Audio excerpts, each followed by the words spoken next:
Assalamualaikum warahmatullahi wabarakatuh.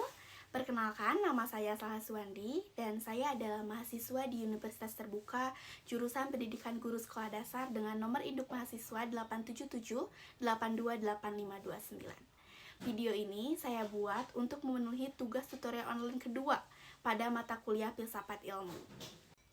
Yang saya akan bahas di video kali ini yaitu mengenai hubungan timbal balik antara filsafat ilmu dan pendidikan. Saya sudah membaca modul filsafat ilmu dan ada beberapa poin penting yang sudah saya catat dan akan saya jelaskan secara singkat. Yang pertama yaitu peran filsafat dalam pendidikan. Teman-teman semua perlu diketahui bahwa peran filsafat dalam pendidikan membantu menjelaskan bahwa pendidikan itu memiliki dasar yang jelas, ilmiah, dan bernilai. Lalu, dalam filsafat ilmu juga memiliki 3 pilar utama, yaitu ontologi, epistemologis, dan aksiologi. Lalu yang kedua saya akan bahas yaitu mengenai pendidikan memperkuat filsafat ilmu. Maksudnya seperti apa sih teman-teman? Jadi melalui pendidikan manusia itu bisa berpikir lebih kritis, kreatif, dan reflektif. Dan melalui pendidikan juga manusia itu bisa melahirkan inovasi, penelitian, dan gagasan-gagasan baru yang nantinya dapat berpengaruh dan berkembang pesat pada pengetahuan begitu.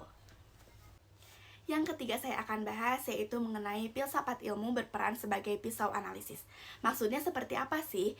Jadi, kenapa filsafat ilmu berperan sebagai pisau analisis?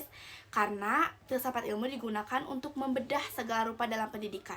Seperti yang sudah saya jelaskan tadi bahwa 3 pilar utama dalam filsafat ilmu yaitu ontologis, epistemologis, dan aksiologi. Dan 3 hal itulah yang dapat membedah pendidikan. Yang pertama, ontologi. Ontologi itu berperan sebagai untuk memahami bagaimana sih tujuan pendidikan itu begitu. Yang kedua yaitu epistemologis. Epistemologis itu berperan sebagai bagaimana sih cara kita atau metode apa sih yang digunakan untuk belajar. Dan yang ketiga yaitu ontologi. Ontologi itu berperan untuk menanyakan seperti apa sih manfaat pendidikan itu untuk kehidupan sehari-hari kita begitu. Jadi mengapa filsafat ilmu disebut sebagai pisau analisis?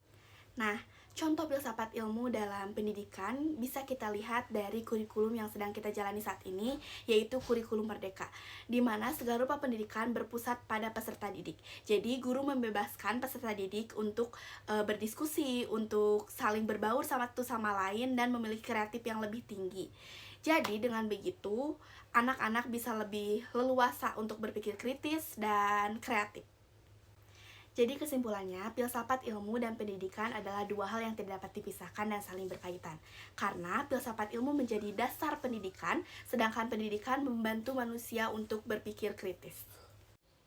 Mungkin itu saja yang bisa saya jelaskan, kurang lebihnya mohon maaf dan terima kasih banyak. Wassalamualaikum warahmatullahi wabarakatuh.